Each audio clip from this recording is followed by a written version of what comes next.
ఏబుషి గారు sir please. సరే అండి. సారు విమర్శకులు, సమీక్షకులు సింగరేణి మీద వరుసగా ఈ మధ్యకాలం అటు తెలుగు వచ్చినప్పుడు ఇప్పుడు ఇంగ్లీష్ వచ్చినప్పుడు విస్తృతంగా వార్తాపత్రికల్లో చాలా సమీక్ష వ్యాసాలు కూడా రాశారు. దాదాపు ఇప్పటి వరకు 40-50 దాకా సమీక్ష వ్యాసాలు వచ్చినట్లుంది ఈ బుక్ మీద. ఈ మధ్యకాలంలో ఎన్ని సమీక్షలు వచ్చిన పుస్తకం కూడా ఇంకోటి కనిపించలేదు. అంతగా వచ్చినాయి. ఒక పార్టిసిపెంట్ రైటర్గా తను ఉండడం, ఆ ఉద్యమంలో పార్టిసిపేట్ చేసిన వ్యక్తే రాయడం, దాంట్లో అక్కడ దగ్గరగా ఉండి చూసిన వాళ్ళు అట్లా సమీక్ష చేయడం చాలా అనిపించింది. ఇప్పుడు దాన్ని వారు సమీక్ష చేయవలసిందిగా ఆహ్వానిస్తున్నారు.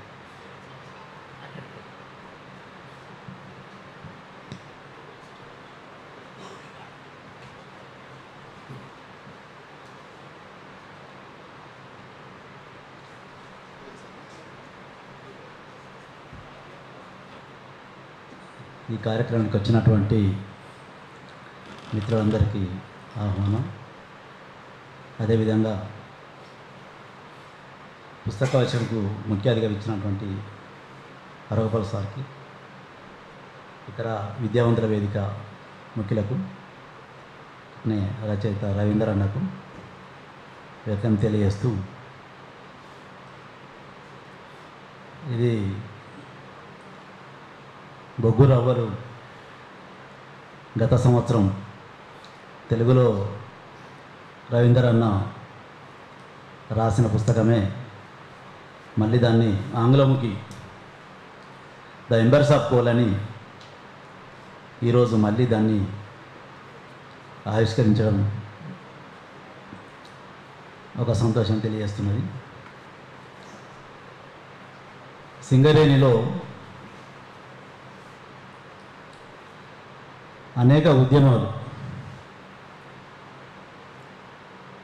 సింగరేణిలో నేను ఇవాళ కూడా సమీక్ష రాసిన,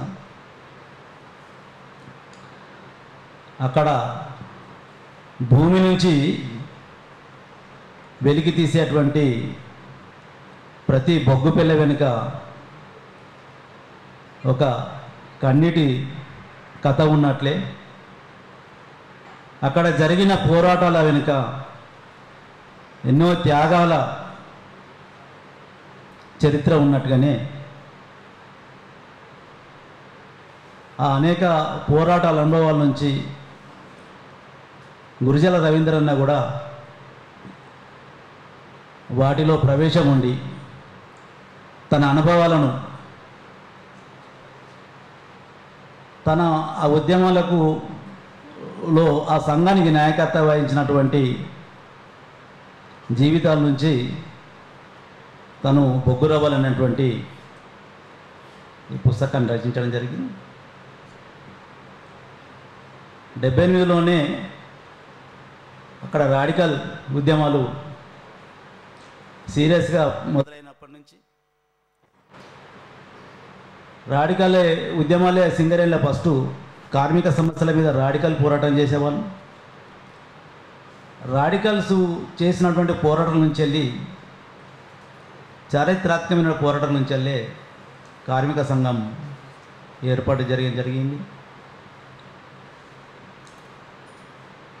అనేక సంవత్సరాలు అక్కడ జాతీయ కార్మిక సంఘాలు కార్మిక వర్గం చేసినటువంటి ద్రోహం ఫలితంగా కార్మికులు రాడికల్కు పోరాటాలకు ఆకర్షితులైంది. ఆ పోరాటాలు విజయవంతం కావడంతో కార్మిక సంఘం ఏర్పడ్డది.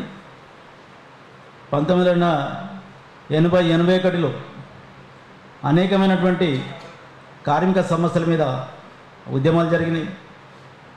అట్లా 1981లో జరిగినటువంటి 56 రోజుల 8 మాస్టర్ల కోత 50 రోజుల చారిత్రాత్మకమైన సంఘం నుంచి సింగరేణి కార్మిక సమాఖ్య ఆవిర్భవించడం, దాని నుంచే పీడబ్ల్యూజీ కోల్ బెల్ట్ కమిటీగా, ఆ తర్వాతనే సీకాసాగా ఏర్పాటు చేయడం. ఆ సీకాసాకు దాన్ని లీగల్గా నడపాలని అనుకున్నటువంటి పరిస్థితుల్లో రహస్య పార్టీ, అనేకటువంటి పోరాట కార్యక్రమాలు, సంఘం లీగల్గా పనిచేయటువంటి పరిస్థితుల్లో అట్లా ఉన్న లీగల్ సంఘానికే రవీంద్రన్న జనరల్ సెక్రటరీ ఉండడం, రజబలి అధ్యక్షుడిగా, విమల్ ప్రెసిడెంట్గా, ఇట్లా 82లో మహాసభలు జరిగినాయి, 83లో మహాసభలు జరిగినాయి. అట్లా అప్పుడు అనేకటువంటి ఉద్యమాల క్రమంలోనే పీడబ్ల్యూ చేసేటువంటి కేసులు, చర్యలు ఇవన్నిటి కూడా వీళ్ళ మీద కూడా పోలీస్ కేసులు ఏర్పడడం, ఆ పోలీస్ కేసుల నుంచి వెళ్ళి కూడా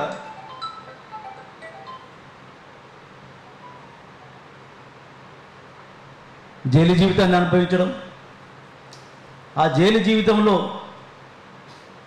అనేక మంది సీనియర్ నాయకులు పరిచయం కావడం, ఇట్లా మొత్తంగా తన అనుభవాలన్నీ కూడా బొగ్గురావులను ఏర్పాటు చేసిండు. అసలు ఆ మొత్తంగా ఆ జైలు జీవితంలోనే చందా ప్రభాకర్ లాంటి సీనియర్ నాయకులు కూడా వాళ్ళ అనుభవాలను వాళ్ళు అప్పుడే 78లోనే తపాల్పూర్ ఘటన, భూసంలో చంపినటువంటి వివరాలను రవీంద్రన్న ఈ పుస్తకంలో పేర్కొనడం కొంత ఆసక్తిని కలిగించినటువంటి అంశం. అసలు అందరూ తపాల్పూర్ పీతాంబరావుని చంపిల్ని అనుకుంటారు, చంపడానికి పోతే ఆయన గుండె పోటుతో చనిపోయిన విషయం ఇప్పటిదా తెలియదు. ఆ పుస్తకంలో చూడడం జరిగింది. ఇందులో హుసేన్ లాంటి కార్మిక నేతల పరిచయంతో బెల్లంపల్లి రాడికల్ పోరాటాలను స్టార్ట్ చేసినటువంటి, రాడికల్ బీజాలు నాటినటువంటి గజ్జల గంగారంతో పరిచయం. గజ్జల గంగారం రాజకీయ సిద్ధాంతాలను, విప్లవ సిద్ధాంతాలను, అనేక చర్చలు రవీంద్రనాథ్తో పరిచయం ఉన్నటువంటి విషయాలన్నీ కూడా అందులో రాసుకోవడం, ఈ యొక్క చాలా విషయాలను బొగ్గురావులలో పేర్కొనడం జరిగింది. ఇక్కడ గజ్జల గంగారం అనేసరికి దేశంలో ఇట్లాంటి కమిట్మెంట్ విప్లవకారుడు, గజ్జల గంగారం లాంటి కమిట్మెంట్ విప్లవకారుడు ఈ దేశంలో లేడనేటువంటిది నేను అభిప్రాయపడుతున్నాను. గజ్జల గంగారం తనకు చాలా సిద్ధాంతాలు చాలా చర్చించిండు.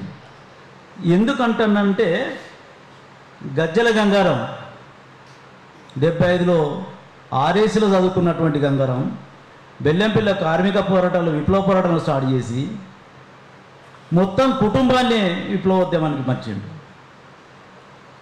తన తమ్ముళ్ళు ఒక డబుల్ మర్డర్ కేసులో గజ్జల గంగారం సోదరులతో పాటు మొత్తం ఇంట్లో 9 మీద కేసు ఉంటుంది. 3 బ్రదర్సు, గజ్జల గంగారం 9 మీద కేసు ఉంటుంది, 9 జైలుకు పోతారు. గజ్జల గంగారం 2 చెల్లెలు కూడా విప్లవకారులు అవుతారు.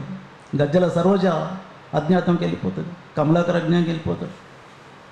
మొత్తం కుటుంబమే ఇల్లే ఆఫీస్గా మారుతుంది. ఆ ఇల్లే విప్లవ పార్టీకి కేంద్రంగా మారుతుంది, ఆ బెల్లంపల్లి ఉద్యమాల కేంద్రంగా మారుతుంది. చివరికి చనిపోయినాటికి వాళ్ళ తల్లి కూడా మావోయిస్ట్ పార్టీ సభ్యురాలు. గజ్జలగం తల్లి కూడా చివరికి చనిపోయినాటికి తల్లి, సోదరులు, చెల్లెలు అందరినీ కూడా విప్లవకారుడిగా మార్చినటువంటి ఒక కమిట్మెంట్ పర్సన్. అందుకే గజ్జల గంగారం.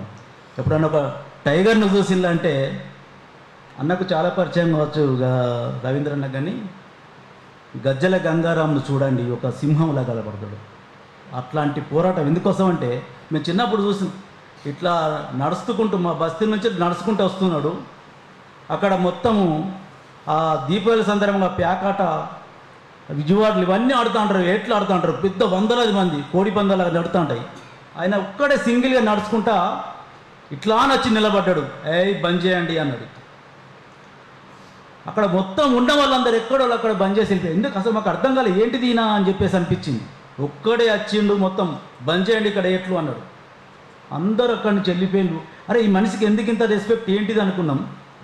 తర్వాత అదే 77లోనేమో బెల్లంపల్లిలో జరిగిన బహిరంగ సభ మీద రాడికల్ యువజన సంఘం రాష్ట్ర నాయకునిగా ఆయన చేసిన ప్రసంగం, అరే ఇంత నాయకుడు అనిపించింది.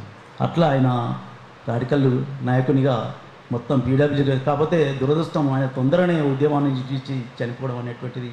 ఆ తర్వాత అన్నకు పరిచయం ఉన్నటువంటి సుదర్శన్ కానీ, తర్వాత చున్నమా సుదర్శన్ కానీ, సత్యనారాయణ కానీ ఇట్లాంటి వాళ్ళందరితో మమేకమై తాను ఈ ఉద్యమంలో పనిచేసిండు అని చెప్పేసి తెలిసింది.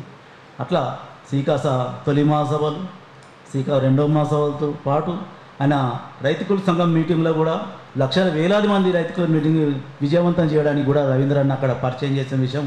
అయితే ఇక్కడ ఒక చిన్న మిస్టేక్ పడ్డది. రవీంద్ర అన్న ఏంటంటే 83లో అమరవీరుడు పెద్దిశంకర్ గజ్జలేంద్రంతో పాటు అమరవీరుడు పులిమదన్ అన్న అని కూడా అలా వచ్చయింది. 83 నాటికి ఇంకా మదనన్న చనిపోలేదు. 85లో పులిమదన్ చనిపోయాడు. ఎందుకంటే రవీంద్రన్న బొగ్గురవరలో తను పనిచేసిన ఇంకా కొన్ని విషయాలు కూడా మర్చిపోయాడు. ఎందుకంటే తను కూడా నేను విద్యార్థి దశలో మిలిటెంట్గా ఆ విద్యార్థి దశ చదువుకునేటప్పుడు వీళ్ళు పనిచేస్తున్నాయి అన్నీ కూడా మేము చాలా సందర్భాల్లో కలిసినాం. బెల్లంపల్లి స్తూపం గురించి కూడా సత్యనారాయణ లాంటి జైలుకి పోతే ఆ స్తూపం పని మీద రవీంద్ర అనే మాతో అక్కడ ఉండి ఆ స్తూపం నిర్మాణం కోసం పనిచేసిండు. ఆ స్తూపాన్ని అక్కడ కూల్చేసిండు పోలీసులు. అదొక సంఘటన. అదే టైంలో రాడికల్ యువజన సంఘం 5వ రాష్ట్ర మహాసభలు కూడా అనంతపురంలో జరిగినాయి.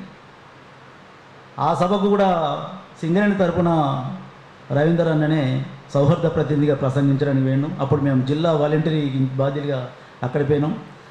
ఆ 84లోనే పులిమదన్ అన్న రాసిన ఉత్తరాన్ని తీసుకుపోయి నేను రవీంద్రానికి ఇచ్చిన. ఎందుకంటే 83లో చనిపోలేదు, 84లో చనిపోయాడు. ఎందుకు వాలంటరీ బాధ్యుడు అని చెప్పేసి ఇచ్చడం జరిగింది. అట్లా 84లో కూడా మీరు ఆ సభల కోసం కూడా వచ్చిన విషయాన్ని మీరు మీ పుస్తకంలో పేర్కొనలేదు. నేను ఈ సందర్భంగా చెప్తున్నాను. అట్లా ఏంటంటే తన జీవితంలో జరుగుతున్నవి వివాహం చేసుకోవడం. వాస్తవానికి విప్లవోద్యమంలో పనిచేసే వాళ్ళు వివాహం చేసుకొని మళ్ళీ ఉద్యమంలో పనిచేయడం అంటే చాలా కష్టాలు ఉంటాయి. దాంతోపాటు పిల్లలు పుట్టద్దనే కండిషన్ కూడా పార్టీ పెడుతుంది. కానీ వీళ్ళకు పాప పుడుతుంది, పని చేయలేని పరిస్థితి, ఆమె షెల్టర్స్ ఇవన్నీ చాలా కఠినంగా ఉంటాయి. ఈ క్రమంలో 83లో కూడా వాళ్ళు శ్రీకాశ మహాసభలు కొత్తగూడెంలో జరిగినాయి. విమల్ సార్ ప్రెసిడెంట్ అయ్యాడు. ఆ తర్వాత అక్కడ ఉన్నటువంటి టైంలో కూడా రవీంద్ర అన్న సరళక్క ఇద్దరు కూడా అక్కడ షెల్టర్కి వచ్చినప్పుడు కూడా నేను చూసిన ఫస్ట్ టైం రవీంద్రను. వాళ్ళు అప్పుడు అంతా యంగ్గా ఉండేవాళ్ళు, యువకులుగా. అసలు వీళ్ళు చూస్తే పాటలు చిరకాలంగా పనిచేస్తారా అన్నంత నీట్గా తయారై పాటలు పనిచేసేవాళ్ళు. ఆ టైంలో కూడా ఈ పరిస్థితి, ఎందుకంటే వివాహం చేసుకోవడం, అజ్ఞాతంగా పనిచేయడం, ఆయన జైలుకి వెళ్ళడం, ఈ కష్టాలన్నీ కూడా విమల్ సార్కి వీళ్ళందరికీ కూడా చెప్పుకోవడం, ఇవన్నీ ప్రత్యక్షంగా విద్యార్థులుగా 83 అంటే మేము 10th క్లాస్ కావచ్చు, వీళ్ళు ఆల్రెడీ యూజ్ అయ్యి పనిచేసేటువంటి సందర్భం అంతా కూడా అవన్నీ ప్రత్యక్షంగా చూసడం జరిగింది. అయితే ఇక్కడ ఏంటంటే రవీందర్ గారితో పనిచేసిన వాళ్ళు చాలామంది కూడా వాళ్ళ జీవితాలు కూడా చాలా కోల్పోయింది. ఇప్పుడు నరసింహరావు అని కూడా ఉండే మందమర్లే, ఆయన కూడా అన్నతోటి జాయింట్ సెక్రటరీ అయ్యిండు, ఈయన జనరల్ సెక్రటరీ అయ్యిండు. తను కూడా ఒక హత్య కేసులో జైలుకి వెళ్ళిండు, లైఫ్ పడ్డది, రాలేని పరిస్థితి, కుటుంబం, ఇట్లా చాలా కుటుంబాలు ఈ ఉద్యమ ఫలితంగా నా సర్వం కోల్పోయిండు. మనిషి చివరి చనిపోయేటువంటి పరిస్థితి వచ్చింది. అదే టైంలో అబ్రాం కేసులో కూడా హుసేన్ కూడా జైలుకి వెళ్ళిండు. ఆయన ఉద్యమంలో పూర్తి స్థాయిలో పనిచేయగలిగిండు. మెరుగు సత్యనారాయణ తనతో పనిచేసిండు. వాళ్ళు కూడా పోయి కొంతమంది సాధారణ జీవితం గడిపాల్సింది, కొందరు అజ్ఞాతంగా పనిచేసి ఉంటుంది. ఇటువంటి మొత్తం సింగరేణిలో వీళ్ళు పనిచేసే నాటికి 85 నాటికి ఒక వాతావరణం ఉంటే, అసలు సింగరేణిలో పోరాట చరిత్ర కలిగినటువంటి 2 సంఘాలని చెప్పుకోవచ్చు. 70కి ముందు వరకు సింగరేణి కాలువ వర్కర్స్ యూనియన్ అది తీసుకున్నది చరిత్ర. 77 తర్వాత సింగరేణిలో చారిత్రాత్మక పోరాటాలు, కార్మిక హక్కులను సాధించగలిగిందంటే అది శ్రీకాశ మాత్రమే. సింగరేణి కార్మిక సమైక్య పోరాటాల ఫలితంగానే. ఎందుకంటే 4వ వేజీ బోర్డు సాధించిందంటే 43 రోజుల సుదీర్ఘ సమ్మె 89లో. ఆ సమ్మె పోరాటం యొక్క ఒత్తిడికి జాతీయ సంఘాలు పోయి అక్కడ జేపీసీసీఐలో ఒప్పందం చేసుకున్నటువంటి పరిస్థితి 4వ వేజీ బోర్డు కార్మిక వందని సాధించగలిగింది. 5వ వేజీ బోర్డులో 53 రోజుల సమ్మె, సుదీర్ఘమైనటువంటి పోరాట సమ్మె సాధారణంగా ఉంటాయి. మొత్తం కోల్బెల్ట్ అంతాడు కూడా ఆ పోరాట ఫలితంగానే సింగరేణి కార్మిక వర్గానికి 5వ బోర్డు సాధించగలిగిండు. బదిలీ 190 మాసాలు నిండండి బదిలీ పిల్లలు పర్మనెంట్ అయింది అంటే శ్రీకాశ చేసిన పోరాట ఫలితమే. అంతేకాదు ఎడ్ల బండి కార్మికులు, అసలు ఎడ్లకు చెత్త వేయడానికి ఎడ్ల బండి కార్మికులు పనిచేసేటువంటి వాళ్ళు, చెత్త అసలు వాళ్ళకు పర్మనెంట్ లేదు, కాంట్రాక్ట్ కూలిచ్చేటోళ్ళు. అట్లాంటి వాళ్ళని పర్మనెంట్ చేయాలని సుదీర్ఘమైనటువంటి సమ్మె, నెల రోజుల పాటు సమ్మె చేసి మేనేజ్మెంట్ ఒప్పించి ఆ సమ్మె ఫలితంగా సాధించి వాళ్ళని పర్మనెంట్ చేయగలిగిండ్రు. ఇట్లా 190 మండల బదిలీ పిల్లల ఇట్లా మొత్తంగా అసలు కొన్ని వందలాది మంది కాంట్రాక్టర్ లేబర్లకు ఈరోజు సింగరేణిలో ఉద్యోగాలు దొరికినాయి అంటే సీకాస పోరాట ఫలితమే. 1991లో అక్కడ కూర్చొని జాతీయ సంఘాలను తరిమి సీకాస వాళ్ళు కూర్చొని ₹1 వందకి లంచం ఇవ్వద్దేవో జాతీయ సంఘాలకు అని చెప్పి వందల వేలను మొత్తం ఐరన్ యార్డ్ల ఏది మన వుడెన్ యార్డులో పనిచేసేటువంటి వాళ్ళందరినీ కూడా కర్ర యార్డ్లో పనిచేసేటోళ్ళు, ఐరన్ యార్డ్లో పనిచేసేటోళ్ళు, కాంట్రాక్ట్ లేబర్లు నెలకు 20-30 రూపాయల జీతం, రోజుకి 20 కూలీల జీతం తీసుకుంటూ అందరినీ కూడా ఉద్యోగాలల్లో వందలాది మందికి ఉద్యోగాలను పర్మినెంట్ చేసినటువంటి చరిత్ర సింగరేణి కార్మిక సమాఖ్యది. సింగరేణిలో అట్లాంటి అనేక పోరాటాలు ఏ కార్మిక సంఘం కూడా సాధించిన హక్కులు సింగరేణిలో ఉన్న అనతి కాలంలోనే సీకాస సాధించింది. సీకాస పోరాట ఫలితంగా కార్మిక హక్కులు సాధించబడ్డాయి. ఆ ఫలితంగానే అనేక నిర్బంధాలు కూడా సీకాస ఎదుర్కొన్నటువంటి పరిస్థితి, అనేక మందిని దూరమైనటువంటి పరిస్థితి. ఇట్లా మొత్తంగా సింగరేణి ఏదైతే 50 రోజుల సమ్మెకు 81 ప్రభుత్వాన్ని ఇప్పుడు రాసుకున్నాడు అన్నాను, మెడలు వంచి ప్రభుత్వాన్ని మెడలు వంచి చివరికి ఒప్పందం అంటే జాతీయ సంఘాలు వాళ్ళతో చర్చలు జరిపి ఒప్పందం చేసుకుంటే మా వాల్యూ ఉండదని అడ్డుకున్నారు. కానీ దిగి వచ్చింది ప్రభుత్వం. ఎట్లా దిగి వచ్చింది? 81లో ఏప్రిల్లో 50 రోజుల సమ్మె జరిగితే అదే నెలల 4 అంశాల మీద మేనేజ్మెంట్ ఒప్పందం జరిగింది. ప్రభుత్వం దిగొచ్చి అప్పుడు టీ అంజయ్య ముఖ్యమంత్రి బెల్లంపల్లి ఫుట్బాల్ గ్రౌండ్ బహిరంగ సభ పెట్టి ముఖ్యమంత్రి బెల్లంపల్లికి వచ్చి ఈ సమ్మె మీద ప్రస్తావించి మాట్లాడింది. 50 రోజుల సమ్మె మీద ఏం మాట్లాడిండు? ఇవో మీరు సమ్మె చేస్తారు, సమ్మె చేసే హక్కు మీకుంటే జైల్లో పెట్టే హక్కు మాకు ఉంటుంది. వెయ్యి మీరు ఇంతకాలం సమ్మె చేయొద్దు, సమ్మె రాడికాల చేతిలో పోతుందట, యువకులకు తెలియక సమ్మె చేస్తున్నారు.